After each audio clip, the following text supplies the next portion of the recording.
এত মুচমুচে আর টেস্টি হয় কি বলো তো এই ডালের বড়া। ডালের বড়া আমার ভীষণই ভালো লাগে, বিশেষ করে এটা নিরামিষ দিনেই হয় বড়া করে তরকারি।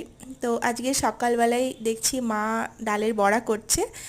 তো আমার আবার এই ভাজাভুজি যদি করা হয় সেখানে একটু হাত না লাগালেই হয় না, সেই জন্য কয়েকটা দেখো আমিও ভেজে নিচ্ছি।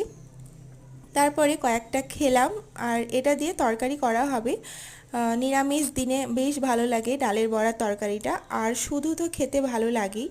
আর তোমাদের দেখো একটা জিনিস দেখাই, আমাদের গাছের যে ড্রাগন মানে ফুল এসছে কত, এগুলো কিন্তু ফুল এখনো হয়নি, কুড়ি আছে, তারপরে ফুল হবে, তারপরে ড্রাগন হবে।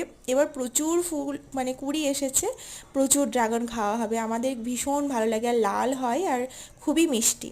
তো দেখো তারপরে স্নান টান করে ঠাকুর পুজো দিয়ে নিলাম। তাহলে চলো এখনকার মতো টাটা, আবার পরে দেখা